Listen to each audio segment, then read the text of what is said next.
কখনো কি ভেবেছ একটা ছোট্ট ঘটনা একজন মানুষের পুরো জীবন বদলে দিতে পারে? একজন ছেলে যে একসময় ছিল স্কুলের সেরা ছাত্র, সবাই তাকে ভালোবাসত, সবাই তার প্রশংসা করত, কিন্তু হঠাৎ এক দুর্ঘটনায় তার জীবন ভেঙে গেল। নিজের পরিবারেই সে হয়ে গেল একেবারে একা। ঘৃণা, অপমান আর নিঃসঙ্গতার মাঝে সে ধীরে ধীরে বদলে যেতে লাগল। কিন্তু ঠিক তখনই তার জীবনে এলো একজন মানুষ, যে তাকে আবার বিশ্বাস করতে শেখালো, আবার মানুষ হতে শেখালো। আজকের গল্প আমি তপু, একটি নিঃসঙ্গ কিশোরের বেঁচে থাকার ইতিহাস। আমি তপু, মুহাম্মদ জাফর ইকবাল, কিশোর উপন্যাস। কোনো কিছু বোঝার আগেই তপুর জীবনটা হঠাৎ করে পাল্টে গেল। দেখতে দেখতে তার আপনজনরা দূরে সরে যেতে লাগল। একসময় তপু আবিষ্কার করল সে একা, একেবারেই একা। নিঃসঙ্গ কিশোরের এই দুঃসহ জীবনে বন্ধুদের হাত বাড়িয়ে দিল তার বিচিত্র সব সঙ্গী সাথী। তাদের নিয়ে সে কি পারবে তার বন্ধুহীন নিষ্ঠুর এই জীবনে? আমি তপু, নিঃসঙ্গ এক কিশোরের বেঁচে থাকার ইতিহাস, নিষ্ঠুরতার ইতিহাস এবং ভালোবাসার ইতিহাস। একা একা। আমার নাম তপু, ভালো নাম আরিফুল ইসলাম। আমি বিকে সরকারি হাইস্কুলে ক্লাস 8-এ পড়ি। আমাদের ক্লাসে এখন 20 জন ছেলেমেয়ে, তাদের মাঝে আমার রোল নম্বর 45। আমি বেশি লম্বাও না, মোটামুটি ছোটোখাটো সাইজের। আমার বয়স 13, কিন্তু নিজের কাছে মনে হয় আমার বয়স বুঝি 20-এর কাছাকাছি। আমি জানি কেউ আমার কথা শুনলে একটুও বিশ্বাস করবে না, বলবে ক্লাস 8-এ পড়ে একটা ছেলের কাছে এমন মনে হবে কেন? কিন্তু কথাটা সত্যি, আমি একটুও বাড়িয়ে বলিনি। আমার আব্বু যখন গাড়ি অ্যাক্সিডেন্টে মারা গেলেন তখন আমার বয়স ছিল 10। আমি তখন পড়ি ক্লাস 5-এ। তারপর 3 বছর হয়ে গেছে। এই 3 বছরে আমি 3 ক্লাস উপরে উঠেছি। কিন্তু আব্বু মারা যাওয়ার পর প্রত্যেকটা বছর আমার কাছে মনে হয়েছে 10 বছরের মতো লম্বা। একজন মানুষের 10 বছরে যে অভিজ্ঞতা হওয়ার কথা, আমার 1 বছরেই সেই অভিজ্ঞতা হওয়া শুরু করলো। তাই আমার সবসময় মনে হয় গত 3 বছরে আমার বয়স বেড়েছে 30 বছর। সেই জন্যেই বলছিলাম, সবসময় আমার মনে হয় আমার বয়স প্রায় 20। একজন 20 বছর বয়সের মানুষ যেভাবে চিন্তা করে, আমিও মনে হয় সেইভাবে চিন্তা করি, অনেকটা বুড়ো মানুষের মতো। আমি যখন আসলেই বুড়ো হব তখন কি হবে কে জানে। তবে আমার মনে হয় সত্যি সত্যি বুড়ো হওয়ার অনেক আগেই আমি মরে যাব। কেন আমি এত তাড়াতাড়ি বুড়ো মানুষের মতো হয়ে গেছি সেটা খুব বেশি মানুষ জানে না। যারা আমাকে বাইরে থেকে দেখে তাদের ধারণা আমার আব্বু মারা যাওয়ার পর আমি বকে গিয়েছি।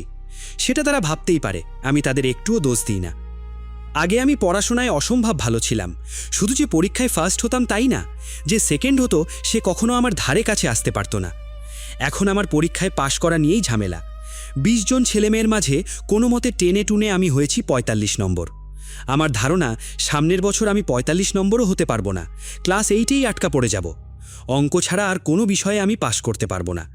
আমি যে শুধু পড়াশোনায় খারাপ হয়ে গেছি তা না, আমার আচার ব্যবহার, স্বভাব চরিত্র সব কিছু খারাপ হয়ে গেছে। আমি কারোর সাথে ভালো করে কথা বলি না, খুব সহজে অন্যদের গালাগালি করতে পারি। ভয়ঙ্কর ভয়ঙ্কর খারাপ গালি আমি শিখে গেছি। শুধু যে গালাগালি করতে পারি তা না, মারামারিও করতে পারি। আমার গায়ে যে খুব জোর তা না, কিন্তু মারামারি করার জন্য আসলে বেশি গায়ের জোর দরকার হয় না। যেটা দরকার সেটা হচ্ছে সাহস। সেটা আজকাল আমার ভালোই হয়েছে। বড় ক্লাসের ছেলেদেরকেও আমি মাঝে মাঝে ধমকি দিয়ে ফেলি। আমাদের ক্লাসের ভালো ছেলেরা আমার কাছে আসে না, আর মেয়েদের কথা তো ছেড়েই দিলাম। আমি যদি কখনো তাদের চোখের দিকে তাকাই তাহলেই মনে হয় ভয়ের চোটে ভ্যাঁ করে কেঁদে ফেলবে। আমি নোংরা কাপড় পরে স্কুলে আসি, চুল থাকে উস্কো খুস্কো, চেহারার মাঝে সবসময় একটা হতভাগা ভাব থাকে। আমাকে দেখে আজকাল কেউ কল্পনাও করতে পারবে না যে আমি একসময় স্কুলের নিখুঁত একটা ভালো ছেলে ছিলাম। কবিতা আবৃত্তি করতাম, ডিবেট করতাম, এমনকি স্কুলের বার্ষিক নাটকে আমি ছোট রাজপুত্রে অভিনয় করে একবার রূপার মেডেল পর্যন্ত পেয়েছিলাম। আমার বড় আপু কিংবা ভাইয়া এখনও নিখুঁত ভালো মেয়ে আর নিখুঁত ভালো ছেলে, শুধু আমি অন্যরকম। আমার বড় আপুর নাম ঈশিতা, এখন ইউনিভার্সিটিতে পড়ে। শাড়ি পরে আপু যখন ইউনিভার্সিটিতে যায় তখন পাড়ার ইউনিভার্সিটি কলেজে যাওয়া ছেলেরা হাঁ করে তাকিয়ে থাকে আর লম্বা লম্বা দীর্ঘশ্বাস ফেলে। আমার ভাইয়ার নাম রাজীব। সে যখন কলেজ থেকে এসে একটা টি-শার্ট পরে বিকেলে ব্যাট নিয়ে খেলতে বের হয় তখন কম বয়সী মেয়েরা চোখের কোণা দিয়ে তার দিকে তাকিয়ে নিজেদের মধ্যে ফিসফিস করে কথা বলে আর খিলখিল করে হাসে। শুধু আমি অন্যরকম, আমার দিকে কেউ ফিরে তাকায় না।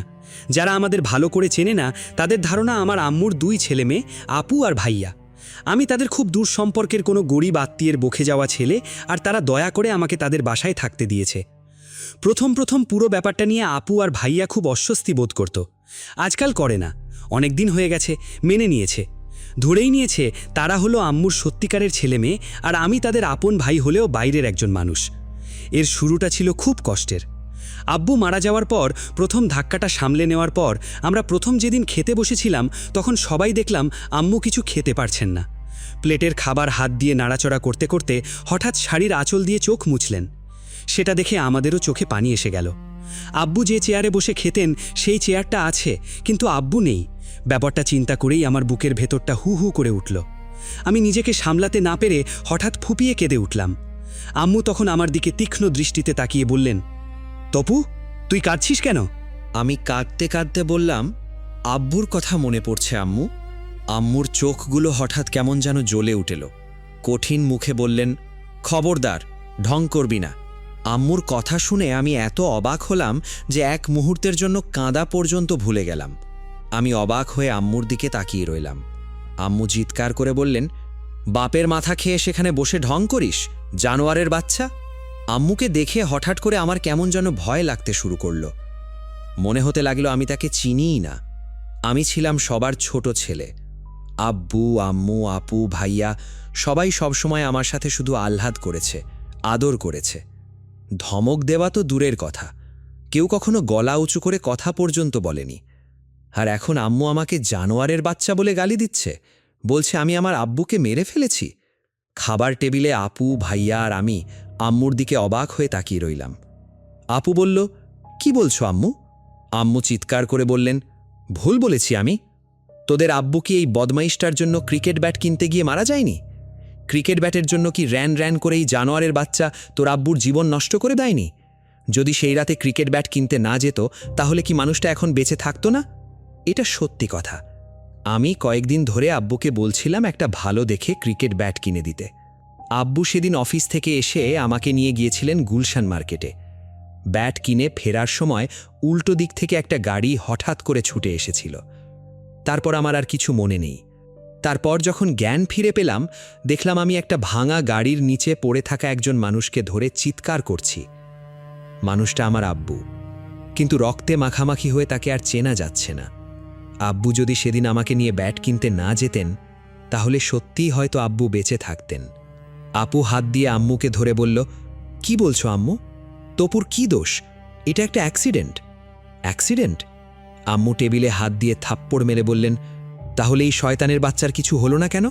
তার গায়ে একটা আঁচড় লাগলো না, আর তার বাপ স্পট ডেড? এটা কিরকম অ্যাক্সিডেন্ট? আমি বিস্ফারিত চোখে আম্মুর দিকে তাকিয়ে রইলাম।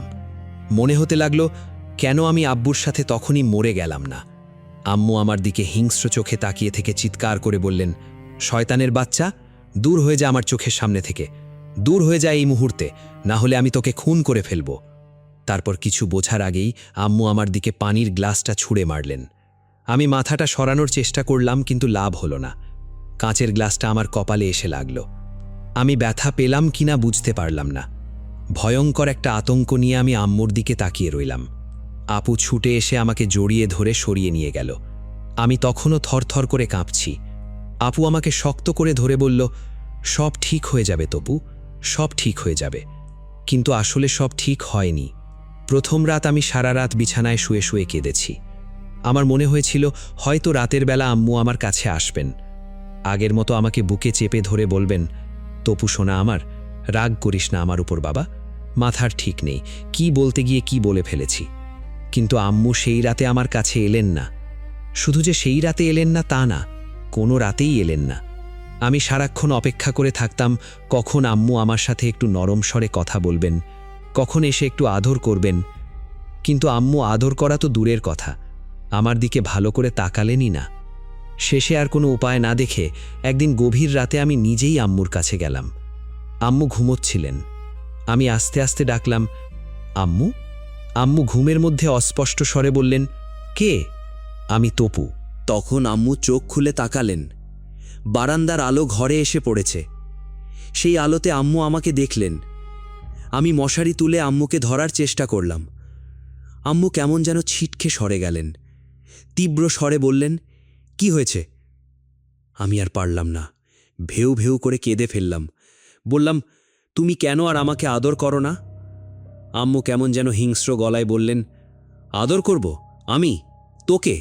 কেন তোকে আদর করব? তুই কে? নিজের বাপকে খুন করে তুই এখন আমার কাছে এসেছিস?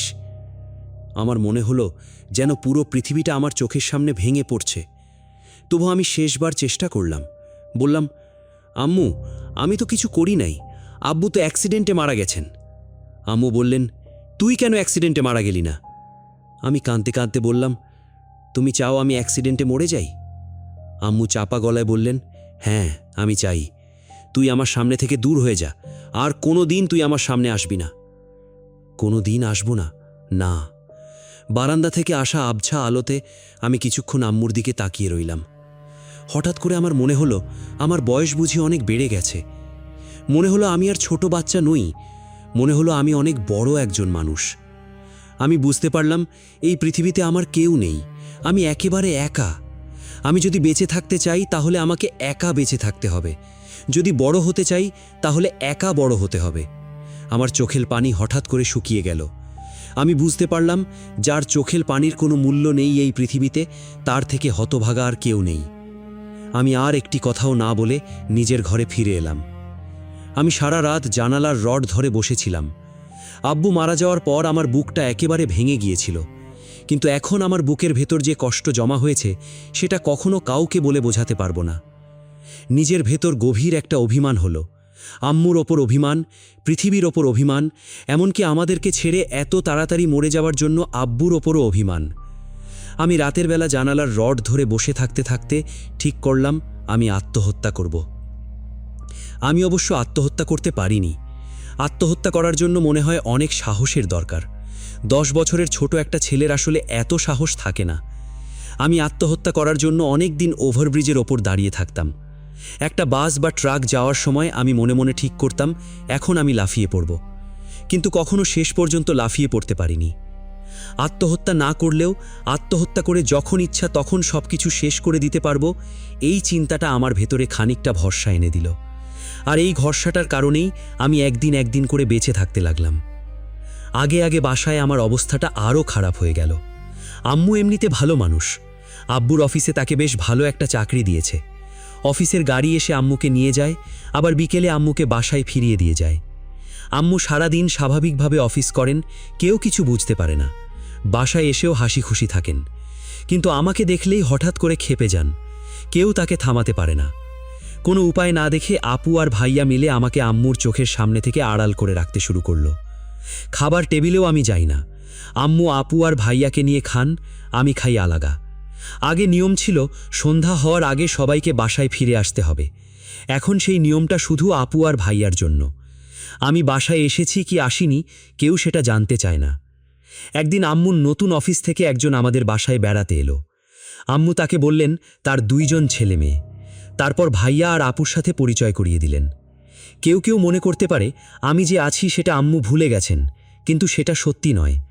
আম্মু আসলে সেটা একবারও ভুলতে পারেন না। যখন আস্তে আস্তে নিয়ম হয়ে গেল আম্মু আপু আর ভাইয়াকে নিয়ে খাবেন আর আমি খাবো আলাদা, তখন আমার খাবারটাও অন্যরকম হয়ে গেল। আম্মু খাওয়া শেষ করে বুলি খালাকে দিয়ে সব খাবার ফ্রিজে তুলে রাখতে বলতেন যেন আমি সেটা খেতে পারি। বুলি খালা আমার জন্য সেখান থেকে খাবার গরম করতে চাইলে আম্মু রেগে আগুন হয়ে যেতেন। বুলি খালা এতদিন থেকে আমাদের বাসায় আছেন, তাকেও তখন আম্মু অকথ্য ভাষায় গালাগালি করতেন। আমি আগে আগে বুলি খালার সাথে রান্নাঘরে বসে খেতে শুরু করলাম। মোটা চালের ভাত, কোনো একটা ভর্তা, বাসি ডাল, এই ধরনের খাবার। বুলি খালা কখনো লুকিয়ে একটা ডিম ভেজে দিতেন। রান্না করার সময় হয়তো আমার জন্য একটু খাবার লুকিয়ে রাখতেন, কখনো সেগুলো দিতেন। আমি যখন খেতাম তখন বুলি খালা অবিশ্বাসের ভঙ্গিতে মাথা নাড়িয়ে দীর্ঘশ্বাস ফেলতেন। আমি যে সত্যি সত্যি আত্মহত্যা করে ফেলিনি, বুলি খালা তার একটা কারণ। আপু আর ভাইয়া আমার জন্য যা করতে পারেনি, বুলি খালা সেটা করেছিলেন। তিনি আমাকে বেঁচে থাকার জন্য সাহস দিয়েছিলেন। আমি যখন খেতাম তখন আমার পাশে বসে ফিসফিস করে বলতেন, শোনো বাবা তপু, তোমার ওপর কিন্তু খুব বড় বিপদ। তোমার মা তোমাকে আদর করে না সেটা সত্যি নয়। সন্তান হলো মায়ের শরীরের অংশ। সন্তান চোর, ডাকাত, বদমাইশ যাই হোক, মা তাকে ভালোবাসে। যদি কখনো কোনো মা তার সন্তানকে ভালো না বাসে তাহলে তার অর্থ কি জানো? আমি জিজ্ঞেস করতাম, কি? বুলি খালা গলা নামিয়ে ফিসফিস করে বলতেন, তার অর্থ তার মাথাটা খারাপ হয়ে গেছে। তোমার মা অসুস্থ, তোমার মা পাগলি, তোমার বাবা মারা যাওয়ার পর তার মাথাটা পুরোপুরি এলোমেলো হয়ে গেছে। অন্য কেউ বুঝতে পারে না, আমি পারি। চোখ দেখলেই বুঝতে পারি। আমি বলতাম, কেন, চোখে কি হয়েছে? বুলি খালা বলতেন, চোখগুলো জলে তুমি দেখো নাই? তুমি খুব সাবধান বাবা, আমার কেন জানি মনে হয় কোনো একদিন তোমার মা তোমাকে খুন করে ফেলার চেষ্টা করবে। শুনে আমার শরীর কেঁপে উঠত। বুলি খালা তখন একটা দীর্ঘশ্বাস ফেলে বলতেন, তোমার বাবা মারা যাওয়ার পর তোমাদের এই সংসারটা ছারখার হয়ে গেছে। এইখানে আমার মন টেকে না বাবা, একেবারে ভালো লাগে না। তবু আমি এইখানে আছি। কেন আছি জানো? আমি বলতাম, কেন বুলি খালা? তিনি বলতেন, তোমার জন্য, খালি তোমার জন্য। তোমার ভাই আর বোন তোমাকে রক্ষা করতে পারবে না। আমি না থাকলে তুমি না খেয়ে মরে যাবা, বুঝছো? আমি মাথা নেড়ে বলতাম, হ্যাঁ। বুলি খালা বিশাল একটা দীর্ঘশ্বাস ফেলে বলতেন, তোমার মায়ের ওপর কোনো রাগ রেখো না বাবা। তোমার মা আসলে পুরোপুরি পাগল। সে কি করছে সে নিজেই জানে না। তাকে আসলে পাগলাগারে রাখা দরকার, তার চিকিৎসা হওয়া দরকার, তাকে তাবিজ কবজ দেওয়া দরকার। বুলি খালাই আসলে সত্যিকার ব্যাপারটা ধরতে পেরেছিলেন। আগে আগে আমি নিজেই বুঝতে পেরেছিলাম, আব্বু মারা যাওয়ার পর সত্যি সত্যি আমার আম্মুর মাথার ভেতরে কিছু একটা গোলমাল হয়ে গিয়েছিল। তার চিকিৎসা করানো দরকার ছিল, কিন্তু আমাকে সহ্য না করতে পারা ছাড়া আর কোনো সমস্যা না থাকায় বাইরের কেউ কোনোদিন বুঝতে পারেনি। বুলি খালা বলেছিলেন, আম্মু আমাকে খুন করে ফেলতে পারেন। আমি সেটা কখনো বিশ্বাস করতে পারিনি, কিন্তু সত্যি সত্যি একদিন একেবারে অকারণে রেগে উঠে আম্মু আমার মাথা বালতির পানিতে চেপে ধরেছিলেন। বুলি খালা ধরাধরি করে আমাকে ছাড়িয়ে না আনলে হয়তো সেদিন মরে যেতাম। সেই থেকে আমি খুব সাবধান হয়ে গেছি। আম্মু যদি বাসায় একা থাকেন, আমি বাসার ভেতরে ঢুকি না। যতদিন আব্বু বেঁচে ছিলেন, গায়ে হাত তোলা তো দূরের কথা, কেউ আমার সাথে গলা উঁচু করেও কথা বলেনি। এখন সব কিছু একেবারে অন্যরকম। কারণেও আম্মু আমাকে মারধর করেন। ছোটোখাটো 2-4টে থাপ্পড় না, একেবারে অমানুষিক মার। প্রথম প্রথম আপু, ভাইয়া কিংবা বুলি খালা আমাকে বাঁচানোর চেষ্টা করতেন, কিন্তু তাতে আম্মু আরও বেশি রেগে যান বলে এখন আর কেউ চেষ্টা করেন না। আমি দাঁতে দাঁত চেপে যন্ত্রণা সহ্য করতে শিখে গেছি। মার খাওয়ার যন্ত্রণাটা নয়, এর পেছনের নিষ্ঠুরতাটা আমাকে অনেক বেশি কষ্ট দেয়। কয়েকদিনের ভেতরেই আমি রান্নাঘরের স্টোর রুমে ঘুমানো শুরু করলাম। আমার পরিচিত মানুষরা এটা শুনলে নিশ্চয়ই খুব অবাক হতো, কিন্তু ততদিনে আমাদের বাসার সবাই এটা মেনে নিয়েছে। আমি যদি আগের মতো ভাইয়ার ঘরে ঘুমাই, তাহলে প্রায় প্রত্যেক রাতেই আম্মুর কোনো না কোনো অত্যাচার সহ্য করতে হয়। আম্মু এমনিতে ভালো মানুষ, শুধু আমাকে দেখলেই ক্ষেপে যান। তাই সমস্যার সবচেয়ে ভালো সমাধান হলো যেন কোনো সময় তিনি আমাকে দেখতে না পান। বাসায় এসে আমি তাই রান্নাঘরের স্টোর রুমে ঢুকে যেতাম। চালের বস্তা, আলুর ঝুড়ি, তেল, পেঁয়াজ সরিয়ে বুলি খালা আমাকে শোয়ার একটা জায়গা করে দিলেন। আমি রাতের বেলা সেখানে ঘুমাতাম। বাসার সবাই বিষয়টা জানতো, কিন্তু এমন ভান করতো যেন কিছুই জানে না। আপু আর ভাইয়া যখন আমার দিকে তাকাত, আমি বুঝতে পারতাম আমার জন্য তাদের খুব কষ্ট হচ্ছে, কিন্তু তারা কিছু করতে পারছে না। আমি ধীরে ধীরে আবিষ্কার করলাম, একসময় তারাও পুরো ব্যাপারটার সাথে অভ্যস্ত হয়ে গেছে। ধরে নিয়েছে আমি রান্নাঘরে স্টোর রুমে চালের বস্তার পাশে আলু, বেগুন, পেঁয়াজ আর রসুনের পাশে গুটিসুটি মেরে ঘুমাই। আগে পড়াশোনার একটা ব্যাপার ছিল, এখন সেটাও নেই। খাতা কলম খাতাপত্র না থাকলে মানুষ পড়াশুনো করে কিভাবে? ধীরে ধীরে পড়াশোনাটাও প্রায় বন্ধ হয়ে গেল। স্কুলের ছেলেমেয়েরা আর স্যার ম্যাডামরা ধরে নিল আব্বু মারা যাওয়ার পর আমি আস্তে আস্তে বকে যেতে শুরু করেছি। আমার শরীরে আম্মুর মারার যেসব চিহ্ন থাকতো সবাই ধরে নিতে শুরু করলো সেগুলো এসেছে মারামারি করে। আগে আগে সবাই আমাকে ভয় পেতে শুরু করলো। আমার 2-4 জন বন্ধু বান্ধব ছিল, তারাও আস্তে আস্তে দূরে সরে যেতে শুরু করলো। আমি হয়ে গেলাম একা, একেবারে একা। এরকম সময় আমি ঠিক করলাম আমি বাসা থেকে পালিয়ে যাব। আগেই করা উচিত ছিল, কেন করিনি সেটা ভেবেই আমার অবাক লাগলো। আত্মহত্যা করার বিষয়টা অনেকবার চিন্তা করেছি, কিন্তু বাসা থেকে পালানোর কথা একবারও ভাবিনি। আত্মহত্যা করার সাহস হয়নি, কিন্তু বাসা থেকে পালানোর বিষয়টা আমার কাছে খুব সহজ মনে হলো। রান্নাঘরে স্টোর রুমে তেলাপোকা আর ইঁদুরের মাঝখানে যদি আমি ঘুমাতে পারি, তাহলে রাস্তাঘাটে, ফুটপাথে কিংবা রেল স্টেশনে ঘুমাতে অসুবিধা হবে কেন? আমি কল্পনা করতে শুরু করলাম সবাইকে ছেড়ে বহু দূরে কোথাও চলে গেছি, কোনো পাহাড়ের কাছে কিংবা সমুদ্রের তীরে একা একা সেখানে ঘুরে বেড়াচ্ছি। কেউ আমাকে কিছু বলছে না, ঘৃণা করছে না, বকাঝকা করছে না, মারধর করছে না। বহুদিন আগে যখন আমি টেলিভিশন দেখতে পারতাম, তখন টেলিভিশনে একবার বেদের ওপর একটা অনুষ্ঠান দেখেছিলাম। তারা সবাই মিলে নৌকায় নৌকায় ঘুরে বেড়ায়। নৌকায় তাদের ঘরদোর, নৌকায় তাদের সংসার, নৌকায় তাদের সবকিছু। খুঁজে খুঁজে এরকম বেদের নৌকা বের করে তাদের সাথে চলে যাব। আমিও বেদে হয়ে যাব। বাসা থেকে পালিয়ে যাওয়ার শুধু একটা সমস্যা, এটা খুব ভেবেচিন্তে করা যায় না।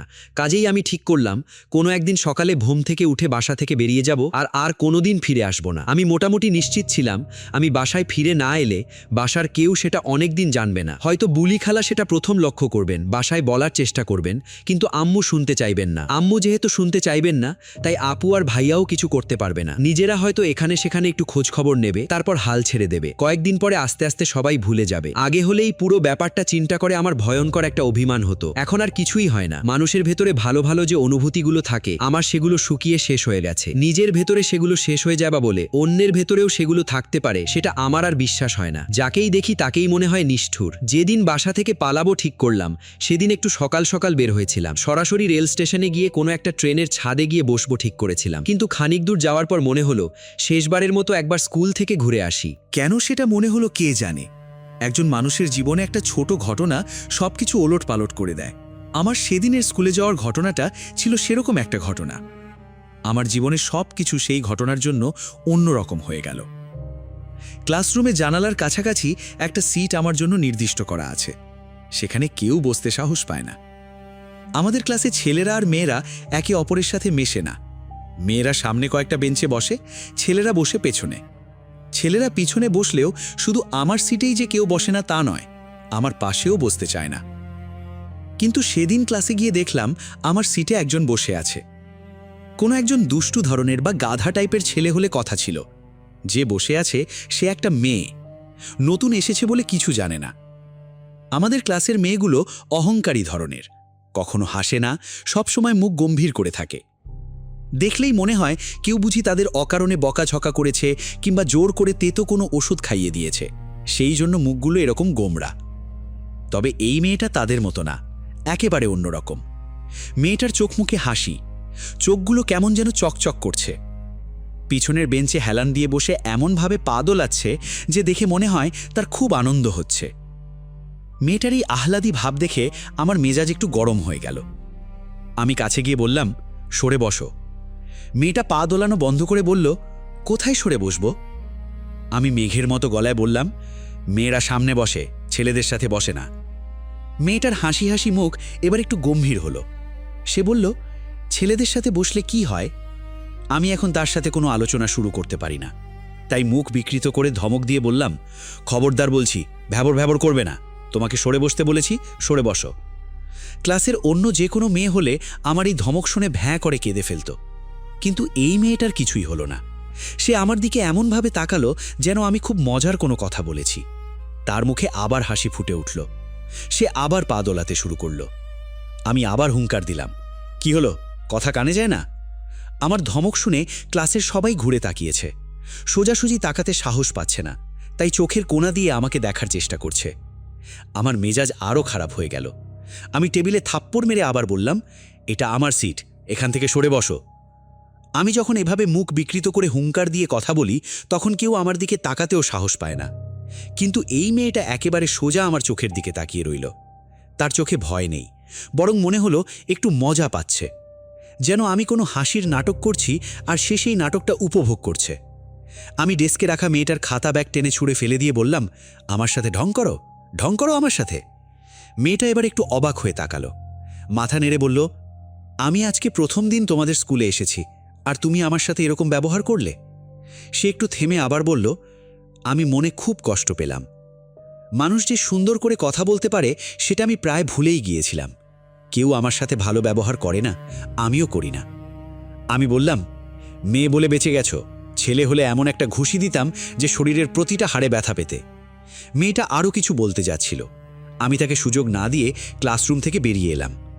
বের হবার সময় লক্ষ্য করলাম ক্লাসের বেশ কয়েকজন ছেলে মেয়ে মেয়েটার কাছে ছুটে গেল, নিশ্চয়ই আমার সম্পর্কে খোঁজ খবর দিয়ে সাবধান করে দেবে। ক্লাসে ফিরে আসার পর মেয়েটা যে আমার থেকে দূরে নিরাপদ কোনো জায়গায় বসবে সে বিষয়ে আমার কোনো সন্দেহ নেই। ক্লাস শুরু হতে তখনও দেরি আছে। আমি ততক্ষণ স্কুলের বাউন্ডারি ওয়ালে পা ঝুলিয়ে বসে চারপাশে সব কিছু দেখি আর সময় কাটাই। আমার কোনো বন্ধু নেই, কোনো আপনজন নেই, আমি সবসময় একা একা থাকি। ঘণ্টা পড়ার পর ক্লাসে ফিরে এসে দেখলাম মেয়েটা আমার জায়গাটা ছেড়ে দিয়ে একটু সরে বসেছে, কিন্তু পুরোপুরি সরে দিয়ে নিরাপদ জায়গায় বসেনি। আমাকে দেখে খুব মনোযোগ দিয়ে লক্ষ্য করল, কিন্তু কিছু বলল না। আমি সরাসরি তার দিকে তাকালাম না, তাই বুঝতে পারলাম না তার চোখের দৃষ্টিতে ভয় আছে না ঘৃণা। ঘৃণা থাকাটাই স্বাভাবিক, আজকাল কেউ আমাকে দেখতে পায় না। প্রথম পিরিয়ডে বাংলা স্যারের নাম তোগাজ্জল হোসেন সরকার। ছেলেরা ডাকে তোগাজ্জল হোসেন রাজাকার, সংক্ষেপে রাজাকার স্যার। এই নামের পেছনে একটা কারণ আছে। স্যারের ধারণা মুক্তিযুদ্ধের পুরো ব্যাপারটাই ভুয়া, ভারত যুদ্ধ করে দেশটা দখল করে ফেলেছে। ক্লাসেও তিনি সেটা আকারে ইঙ্গিতে বোঝানোর চেষ্টা করেন। বাংলা বইয়ে বীরশ্রেষ্ঠদের গল্প পড়ানোর সময় স্যার ঠোঁট বাঁকিয়ে হাসেন, যেন পুরো ব্যাপারটা একটা তামাশা। রবীন্দ্রনাথের কবিতাগুলো ক্লাসে পড়ান না, কেউ সেটা নিয়ে প্রশ্ন করারও সাহস পায় না।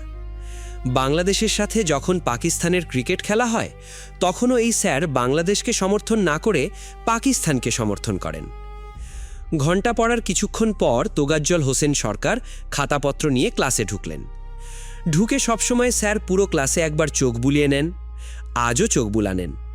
তারপর আমার পাশে নতুন মেয়েটাকে বসে থাকতে দেখে কেমন যেন থমকে উঠলেন। কিছুক্ষণ ভুরু কুচকে তাকিয়ে থেকে বললেন, তুমি এখানে কেন? মেয়েটা বলল, আমি নতুন এসেছি স্যার। মেয়েটা নতুন এসেছে আর যতটুকু দেখেছি তাতে মনে হয় তার মাথায় একটু পাগলামির ভাব আছে, তাই স্যারের প্রশ্নটা ঠিক বুঝতে পারল না। স্যার আসলে জানতে চেয়েছিলেন সে মেয়ে হয়ে ছেলেদের সাথে পেছনে বসেছে কেন। স্যার রাজাকার টাইপের মানুষ, কোনো ছেলে আর মেয়েকে একসাথে কথা বলতে দেখলেই বিরক্ত হন। ক্লাসে পাশাপাশি বসতে দেখলে তো তার রাগ হবেই। স্যার বললেন, নতুন এসেছো তো বুঝতে পারছি, তা পেছনে বসেছো কেন? সামনে আসো। ইঙ্গিতটা পরিষ্কার, মেয়ে হয়ে ছেলেদের সাথে পেছনে বসেছো কেন, সামনে গিয়ে বসো। মেয়েটা হয়তো ইঙ্গিতটা বুঝতে পারল না, অথবা না বোঝার ভান করল। হেসে বলল, না স্যার, পেছনেই ভালো, আমি সবসময় পেছনে বসি। স্যার বললেন, পেছনে বসো? জি স্যার। কেন? মেয়েটা বলল, পেছনে বসলে সবাইকে দেখা যায়, খুব ইন্টারেস্টিং মনে হয়। আমাদের রাজাকার স্যার মনে হয় কিছুই বুঝতে পারলেন না। কিছুক্ষণ মুখ হাঁ করে মেয়েটার দিকে তাকিয়ে রইলেন, তারপর বললেন, ইন্টারেস্টিং? জি স্যার।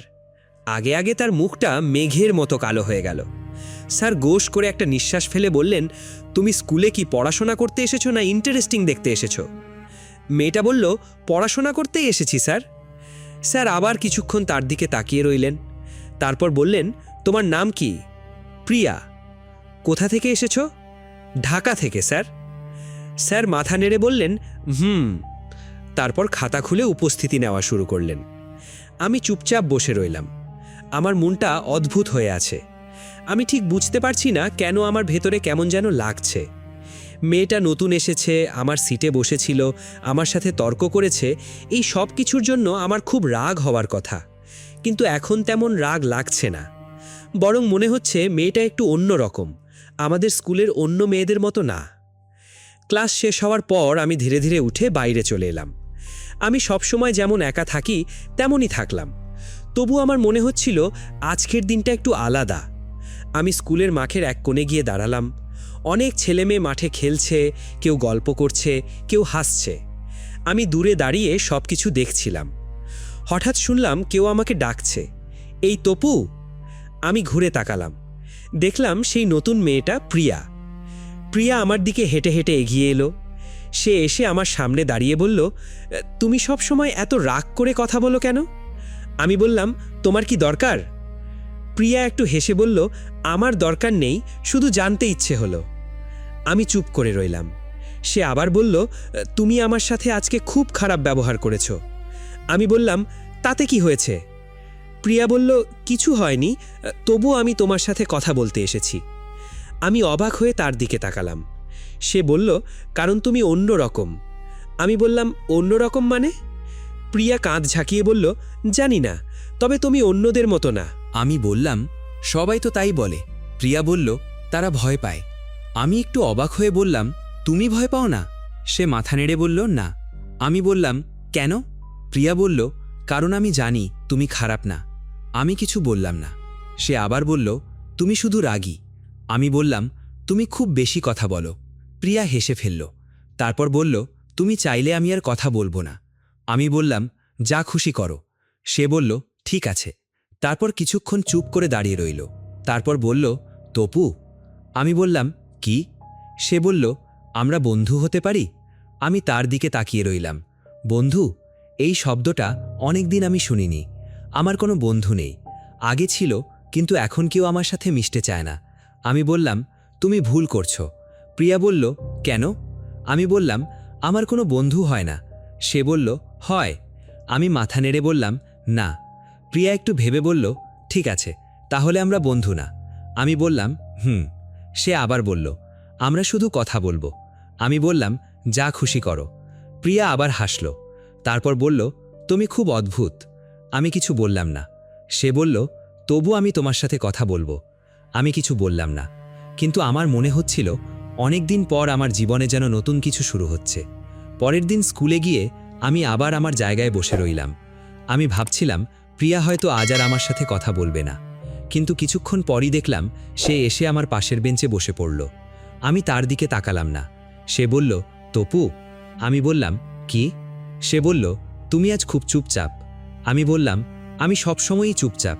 প্রিয়া বলল, না, কাল তুমি রাগী ছিলে। আমি কিছু বললাম না। সে আবার বলল, তুমি কি আমার ওপর রাগ করেছ? আমি বললাম, না। তাহলে কথা বলছো না কেন? আমি বললাম, কথা বলার কিছু নেই। প্রিয়া একটু চুপ করে রইল, তারপর বলল, তুমি কি সবসময় একা থাকো?